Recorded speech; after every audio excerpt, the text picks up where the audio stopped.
Welcome to CZ classes. आइए start करते हैं। क्लास 6 की एनसीईआरटी पृथ्वी हमारा आवास चैप्टर नंबर 3 पृथ्वी की गतियाँ।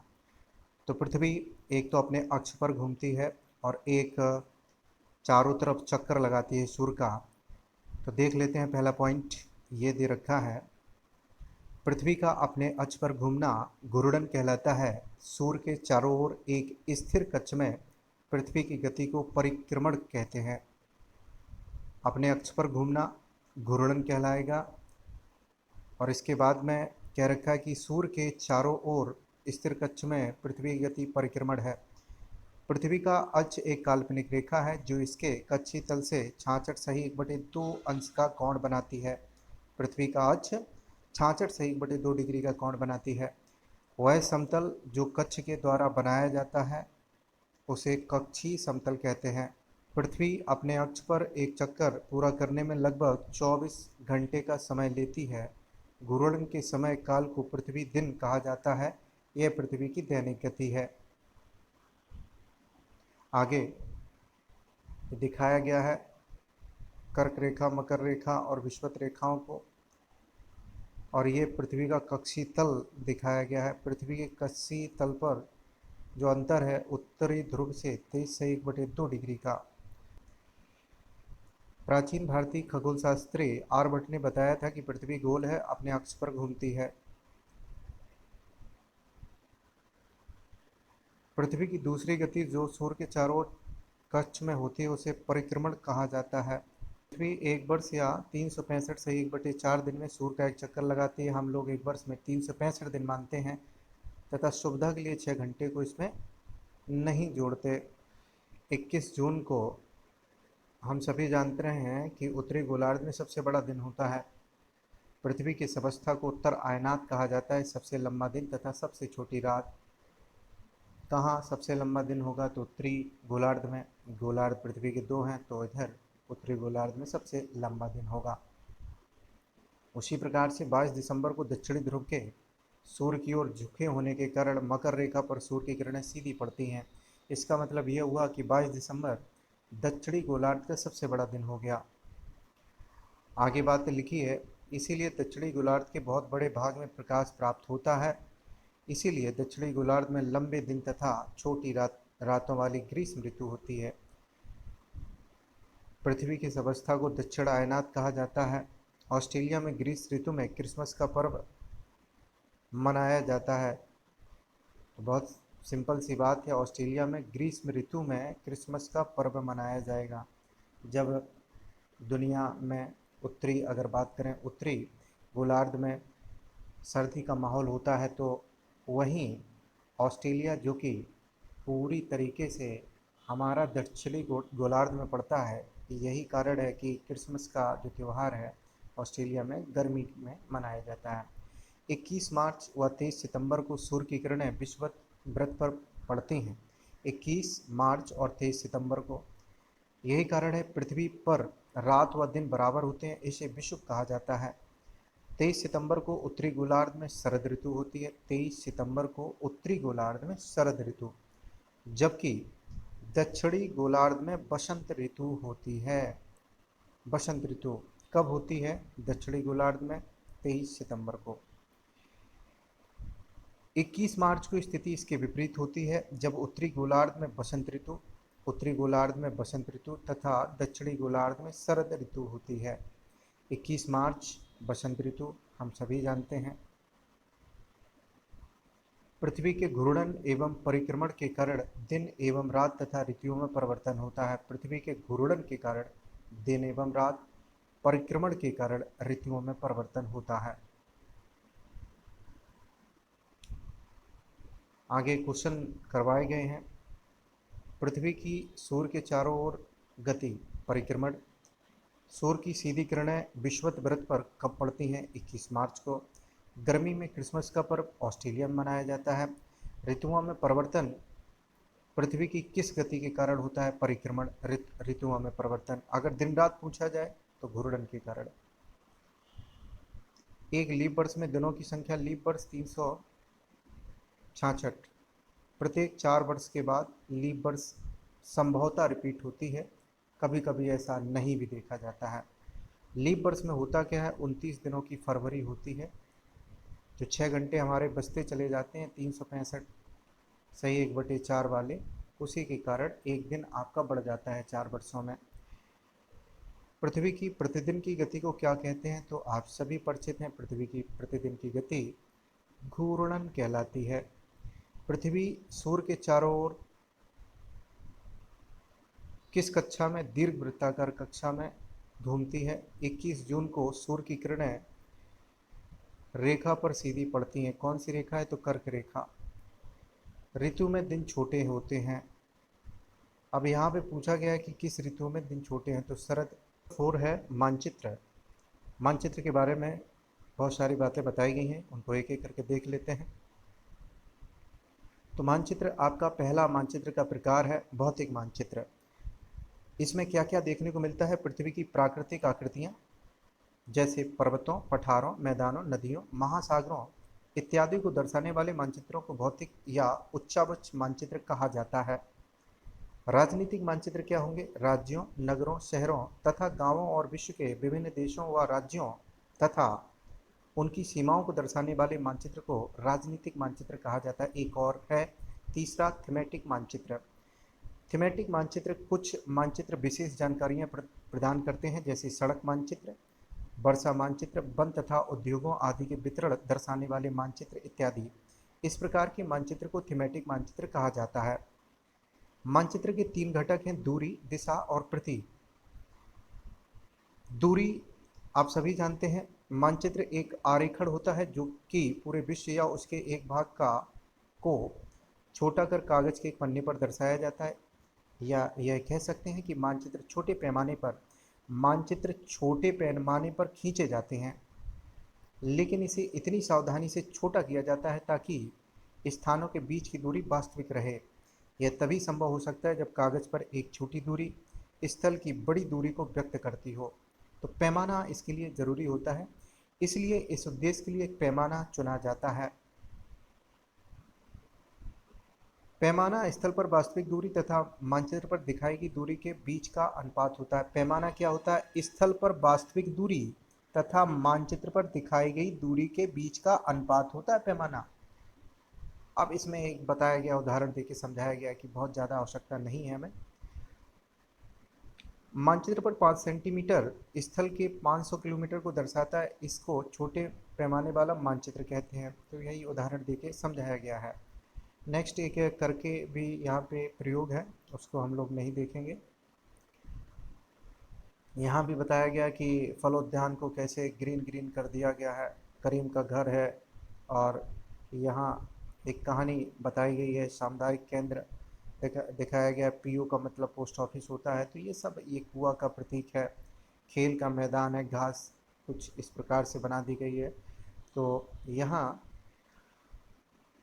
समझाने का प्रयास किया गया कि दिशाएं कौन कौन होती हैं। तो आप सभी जानते हैं 4 दिशाएं होती हैं, और दिशा के लिए दिक सूचक की आवश्यकता होती है। ये बहुत इम्पोर्टेंट है। अब दिक सूचक, इसकी चुंबकीय सुई की दिशा हमेशा उत्तर तथा दक्षिण दिशा में होती है। ये बहुत इम्पोर्टेंट बात थी। प्रतीक क्या है, प्रतीक बहुत सारे बताए गए हैं, उनसे हम समझ सकते हैं कौन सी चीज़ कहाँ है। तो रेलवे लाइन 3 प्रकार की होती है। बड़ी लाइन को आपको बड़ा सा दिखाया गया है डार्क करके, और फिर खाली स्पोर्ट दो छोड़े गए हैं। इसके बाद मीटर लाइन, एक लाइन खींची गई है, उसके बीच में कुछ इस प्रकार से चिन्ह बनाए गए हैं। ये मीटर लाइन का उदाहरण हो गया। रेलवे स्टेशन, तो वो बड़ी लाइन जैसा ही होता है। यहाँ RS लिखा होगा और डिब्बे से बने होंगे, छोटा फिर बड़ा, कुछ इस प्रकार से। पक्की सड़क ये रही, और कच्ची सड़क ये आपकी डॉट डॉट डॉट डॉट है।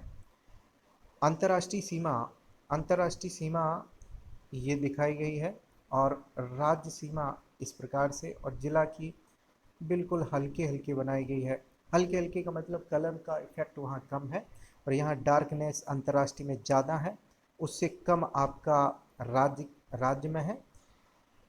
इसी प्रकार से नदी को इस रूप में कुआ ब्लैक करके दिखाया गया है। तालाब को चारों तरफ से बंद कर दिया गया है। नहर हमारी ये रही और पुल कुछ इस रूप में दर्शाया गया है। अब हम लोग बात करते हैं मंदिर। ये आप सभी जानते हैं, मंदिर, गिरजाघर, मस्जिद, छतरी। छतरी राजा बनवाते थे, छतरी 8 खम्भों की छतरी, 6 खम्भों की छतरी, ये राजस्थान में बहुत ज़्यादा देखने को मिलता है। पोस्ट ऑफिस पीओ, पोस्ट एवं telegraph office PTO, police station PS. बस्ती अगर होगी तो रेड कलर से एल सा और बर्ग सा बना होगा। कब्रिस्तान ऐसे ढांक दिया जा रहा है। पेड़ आप सब जानते हैं, घास को भी आप समझ रहे होंगे। तो यहाँ बताया गया कि कहाँ कौन सा है, आपको ढूंढना पड़ेगा। अब खाका को देख लेते हैं। खाका क्या है? एक छोटे क्षेत्र का बड़े पैमाने पर खींचा गया रेखा चित्र खाका कहलाता है। छोटे क्षेत्र का बड़े पैमाने पर खींचा गया रेखा चित्र खाका कहलाता है। यहाँ अभ्यास में कुछ बातें हैं, उनको देख लेते हैं। वृक्षों के वितरण को दिखाने वाले मानचित्र कौन होंगे? आप बताइए। पर्वत पठार आपको दिखाने हैं तो वो आप कहाँ दिखाएंगे? भौतिक मानचित्र में। अगर आपको सड़कें दिखानी है, वृक्ष दिखाने हैं, तो थीमेटिक मानचित्र इसका आंसर होगा। राजनीतिक में सीमा होगी कि कौन सा जिला कहाँ है, किस स्टेट की सीमा किससे लग रही है, ये राजनीतिक मानचित्र हो गया। नीले रंग का इस्तेमाल किसे दिखाने के लिए किया जाता है? तो जलाशय नीला, पृथ्वी नीला ग्रह है पानी के कारण। दिक् सूचक का उपयोग किया जाता है प्रतीकों को दिखाने के लिए, मुख्य दिशा का पता लगाने के लिए। तो ये तो गलत हो गया। दिशा उत्तर और दक्षिण में दिक् सूचक की सुइयां ठहरती हैं। दूरी पैमाना, ये गलत है। पैमाना आवश्यक है किसके लिए? तो मानचित्र के लिए पैमाना आवश्यक है। चैप्टर नंबर 5 है पृथ्वी के प्रमुख परिमंडल। तो कौन कौन से परिमंडल हैं उनको देखेंगे। सबसे पहले देख लेते हैं यहाँ से। पृथ्वी का ठोस भाग जिस पर हम रहते हैं उसे भूमंडल कहा जाता है। गैस की परतें जो पृथ्वी के चारों ओर से उसे घेरे हैं उसे वायुमंडल कहा जाता है, जहां ऑक्सीजन, नाइट्रोजन, कार्बन डाइऑक्साइड तथा दूसरी गैसें पाई जाती हैं। पृथ्वी के बहुत बड़े भाग पर जल पाया जाता है जिसे जलमंडल कहा जाता है। तो 3 प्रकार के मंडल, भूमंडल, वायुमंडल, जलमंडल, ये हमने देख लिया है। इसके बाद में जीवमंडल क्या है? जीवमंडल एक सीमित क्षेत्र है जहाँ स्थल, जल एवं हवा एक साथ मिलते हैं। तो कुछ इस प्रकार से जो एरिया रहा स्थल मंडल का, जल मंडल का एवं वायुमंडल का, जो कॉमन एरिया है उसे ज्योमंडल या जीवमंडल के नाम से जाना जाता है। ग्रीक भाषा में लीथास का अर्थ है पत्थर, एटमास का अर्थ है बास, ह्योडर का अर्थ है जल, बायोस का अर्थ है जीवन। भूमंडल बताया गया है पृथ्वी की सतह को 2 मुख्य भागों में बांटा जा सकता है। बड़े स्थलीय भूभागों को महाद्वीप के नाम से तथा बड़े जलाशयों को महासागरीय बेसिन के नाम से जाना जाता है। विश्व के सभी महासागर आपस में एक साथ जुड़े हुए हैं, तो ये भी बताया गया है, एक साथ जुड़े हुए हैं। स्थल की ऊंचाई को समुद्र तल से मापा जाता है जिसे शून्य माना जाता है। समुद्र की ऊंचाई को शून्य माना जाता है। और यहीं से आप रेलवे स्टेशनों पर देखते हैं कि कितना कौन ऊपर है, कैसा क्या है। तो यहाँ एक मैप दिखाया गया है तो इसको हम देख लेते हैं थोड़ा। ये दक्षिण अमेरिका है, एंडीज पर्वतमाला को दिखाया गया है।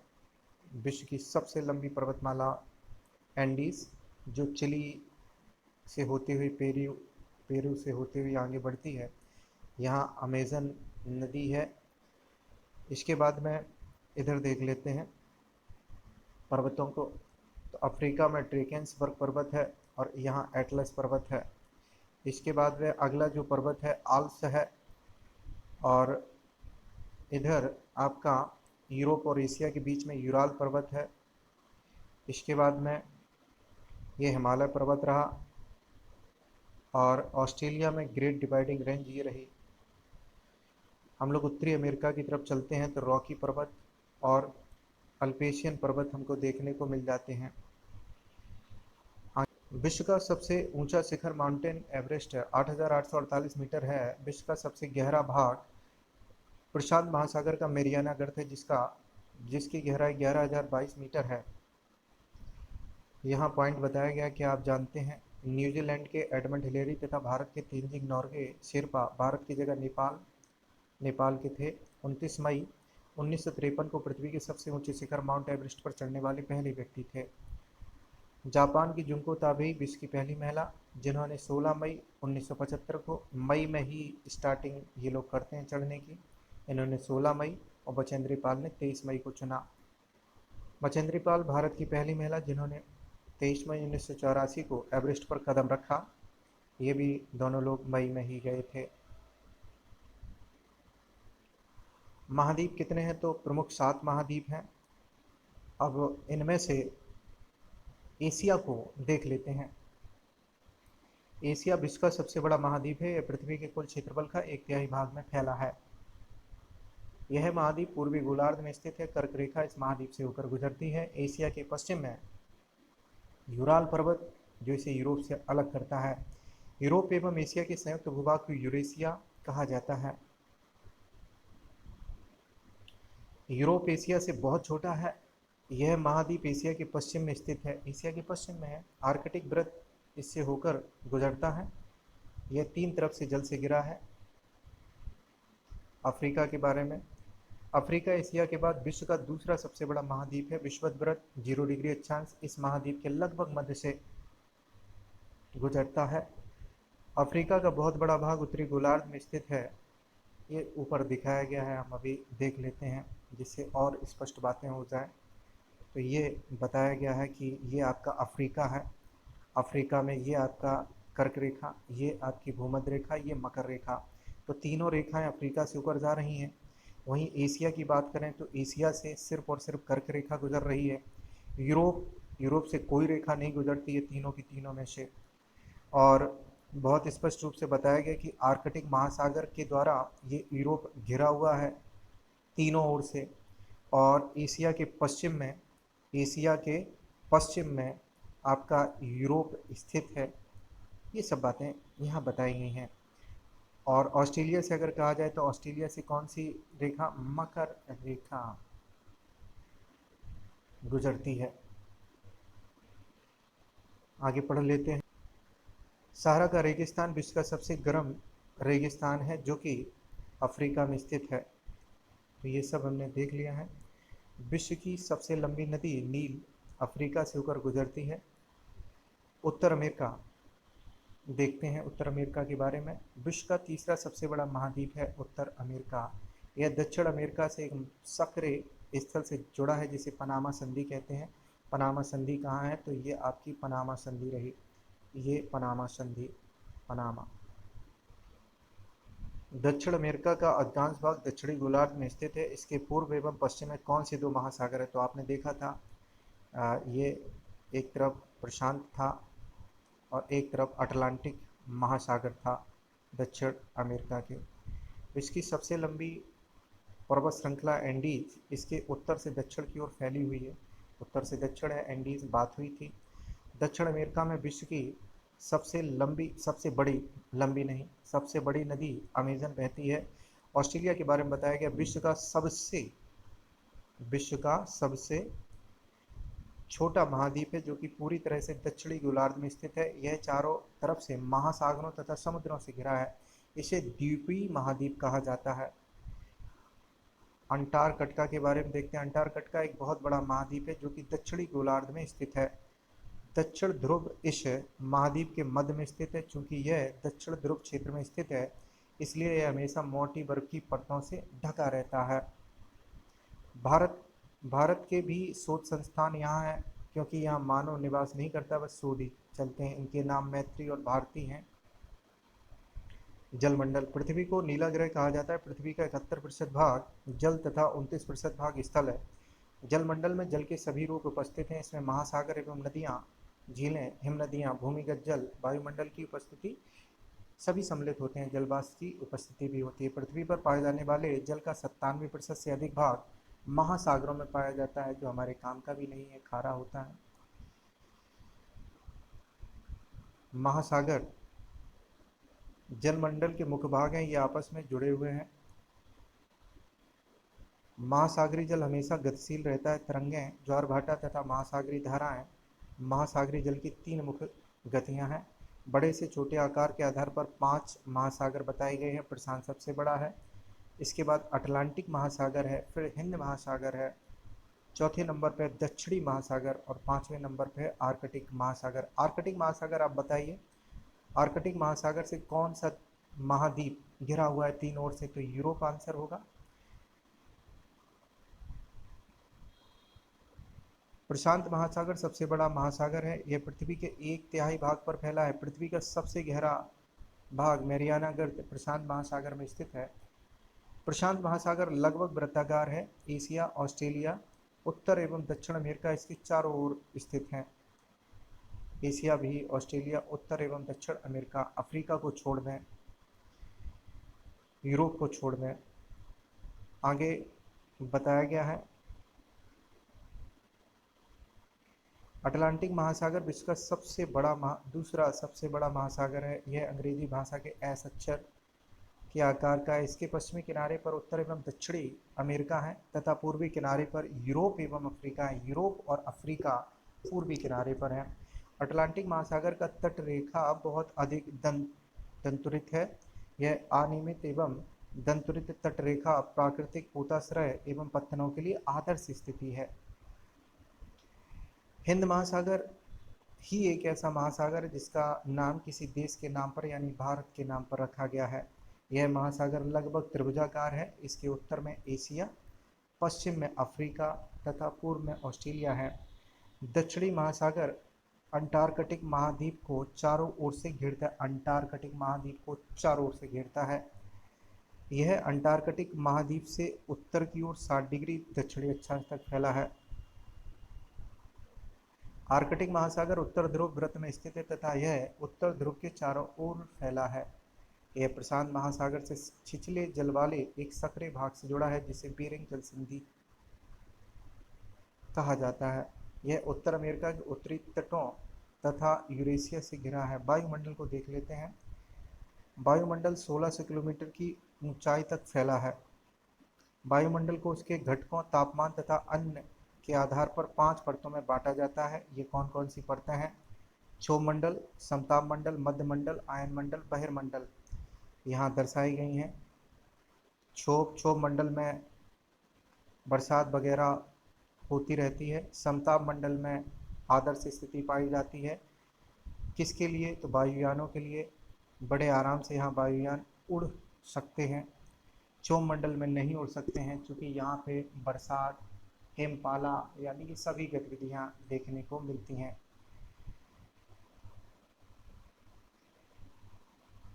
आयतन के अनुसार नाइट्रोजन 78% है, ऑक्सीजन 21% है, दूसरी गैसें कार्बन डाइऑक्साइड, आर्गन इत्यादि की मात्रा 1% है। ये आप सभी जानते होंगे, बड़ी कॉमन सी बात है।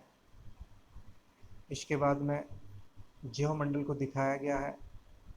ज्योमंडल को बहुत स्पष्ट रूप से दिखाया गया है। स्थल मंडल है, फिर जल मंडल है और वायुमंडल है। इन तीनों के कॉमन भाग को आप ज्योमंडल कह सकते हैं। जीवमंडल क्या है?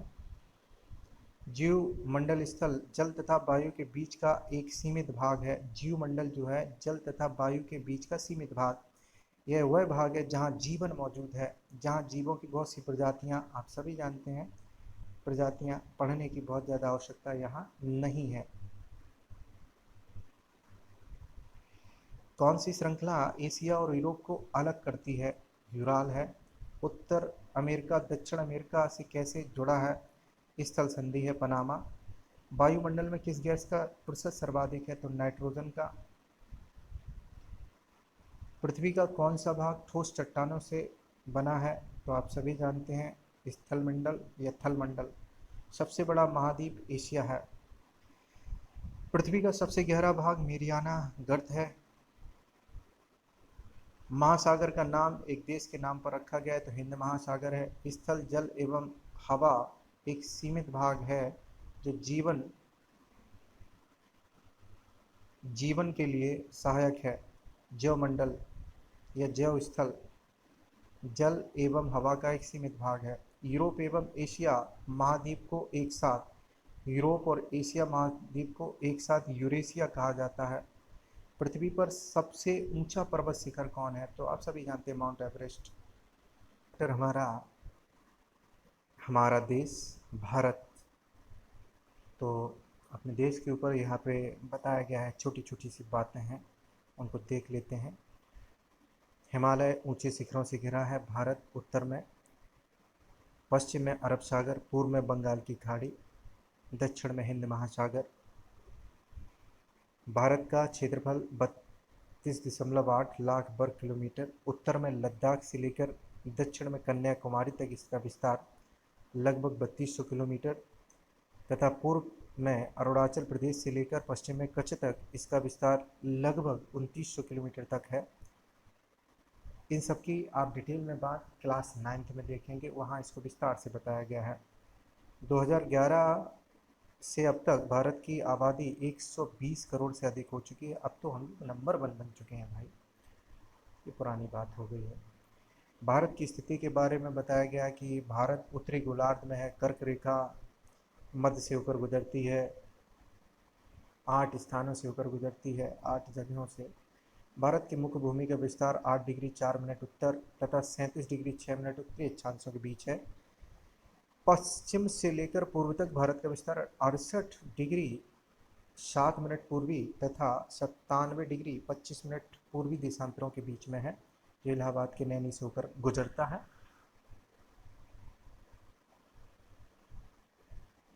बहुत बड़े देशांतरी विस्तार लगभग 29 डिग्री के कारण यहाँ के दो छोर पर स्थित स्थानों के स्थानीय समय में बहुत अधिक अंतर हो सकता है। आपको पता है पूर्वी और पश्चिमी स्थानों में अंतर आपका कितना है, लगभग 2 घंटे। और अरुणाचल प्रदेश के बलांगीर और गौर माता गुजरात के बीच में 2 घंटे का अंतर समय में है। यहाँ बताया गया है पूर्व से पश्चिम की ओर बहुत अधिक जिन बड़े देशों का विस्तार होता है वहाँ पूरे देश का मानक समय एक नहीं होता। संयुक्त राज्य अमेरिका में 7, कनाडा में 6 मानक समय है, रूस में 11 है। दुनिया में सर्वाधिक मानक समय, क्योंकि इसका विस्तार भी तो सर्वाधिक है पूरी दुनिया में। 1 डिग्री देशांतर के लिए स्थानीय समय में 4 मिनट का अंतर होता है। पश्चिम में गुजरात की अपेक्षा पूर्व के अरुणाचल प्रदेश में सूर्योदय लगभग 2 घंटा पहले होता है। 82 डिग्री 30 मिनट पूर्वी देशांतर के स्थानीय समय को भारत का मानक समय माना जाता है। भारत की स्थिति को दर्शाया गया है। भारत यहाँ नेपाल, चीन, तिब्बत का इलाका, भूटान, बांग्लादेश, ये भारत के सभी पड़ोसी हैं। म्यांमार, पाकिस्तान, अफगानिस्तान और नीचे आपका। अब ये राजनीतिक मैप है। उत्तर प्रदेश की सीमा उत्तर प्रदेश से सटा है, बिहार से सटा है पश्चिम बंगाल, ये झारखंड है। इधर अगर बात करें तो मध्य प्रदेश है, उत्तर प्रदेश से सटा हुआ है दिल्ली, और उत्तर प्रदेश की सीमा हिमाचल से भी लगती है, हरियाणा से लगती है, उत्तराखंड से लगती है। ये उत्तराखंड, हिमाचल, पंजाब, राजस्थान, गुजरात, नीचे आपका ये महाराष्ट्र, और ये आपका रहा कर्नाटक, और गोवा बहुत छोटा सा है, ये गोवा को दिखाया गया है। ये आपका केरल, तमिलनाडु, इसके बाद में आंध्र प्रदेश, ये आपका तेलंगाना, उड़ीसा, छत्तीसगढ़ प्रदेश, ये रहा, और बिल्कुल मिला हुआ है भूटान देश, असम का इलाका, ये मणिपुर, नागालैंड, और यही है आपका मिज़ोरम, मिज़ोरम, ये मणिपुर, ये नागालैंड। म्यांमार से इसकी सीमा लगती है। ये आपका त्रिपुरा, 3 ओर से घिरा हुआ है, 3 ओर से घिरा है बांग्लादेश से। तो इम्पोर्टेंट पॉइंट है, सबसे उत्तर में स्थित श्रृंखला को बृहद हिमालय या हिमाद्री कहते हैं। इसी श्रृंखला में विश्व की सबसे ऊंची शिखर है मध्य हिमालय या हिमाचल हिमाद्री के दक्षिण में स्थित है। बहुत से लोकप्रिय पहाड़ी स्थान यहाँ स्थित है। 5 पहाड़ी स्थानों के नाम बताइए, बताया गया है कि 5 पहाड़ी स्थान बताइए। शिवालिक सबसे दक्षिण में स्थित श्रृंखला है। हिमालय के दक्षिण में भारत का उत्तरी मैदान है। यही बताया गया है कि कौन कौन यहाँ नदियाँ हैं इस मैदानी भाग में। ये मैदान सिंधु, गंगा, ब्रह्मपुत्र तथा इसकी सहायक नदियों द्वारा लाए गए जलोढ़ निक्षेपों से बने हैं। नदियों के मैदान कृषि के लिए उपजाऊ भूमि प्रदान करते हैं। यही कारण है इन मैदानों में जनसंख्या अधिक है। भारत के पश्चिमी भाग में भारतीय महामरुस्थल है। यह शुष्क, गर्म तथा रेतीला स्थल है। यहाँ वनस्पति की मात्रा बहुत कम है। उत्तरी मैदान के दक्षिण में प्रायद्वीपीय पठार स्थित है। इसकी आकृति त्रिभुजाकार है। इसका धरातल काफ़ी ऊंचा नीचा है। इस क्षेत्र में बहुत सी पहाड़ी श्रृंखलाएं तथा घाटियां स्थित हैं। इसके उत्तर पश्चिम में अरावली श्रृंखला स्थित है, जो विश्व की सबसे पुरानी श्रृंखला है। बिंद एवं सतपुड़ा भी महत्वपूर्ण श्रृंखलाएं हैं। इन श्रृंखलाओं से होकर नर्मदा तथा तापी नदियां बहती हैं। ये पश्चिम की तरफ बहने वाली नदियां हैं जो अरब सागर में गिरती हैं। इस पठार के पश्चिम में पश्चिमी घाट या सह्याद्री पश्चिमी घाट का दूसरा नाम है। पूर्व में पूर्वी घाट स्थित है। पश्चिमी घाट का विस्तार एक समान रूप से, जबकि पूर्वी घाट बीच में टूटा हुआ है तथा आसमान है। इन पठारों में खनिजों जैसे कोयला एवं लौह अयस्क की प्रचुरता है। पश्चिमी घाट के पश्चिम में तथा पूर्वी घाट के पूर्व में तटीय मैदान स्थित हैं। पश्चिम तटीय मैदान काफ़ी संकरे हैं। पूर्वी तटीय मैदान कैसे हैं तो इसके बारे में आपको बताया गया है नीचे।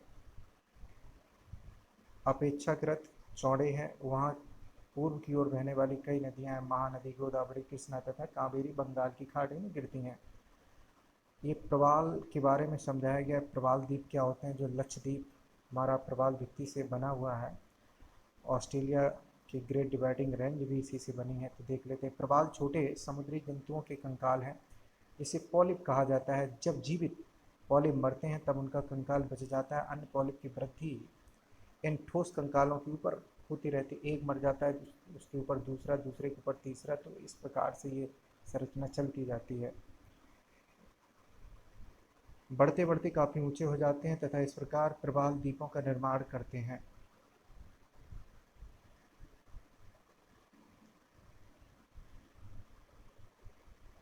भारत में दो द्वीप समूह है। लक्षद्वीप द्वीप समूह अरब सागर में, ये केरल के तट से कुछ दूर स्थित प्रवाल द्वीप है।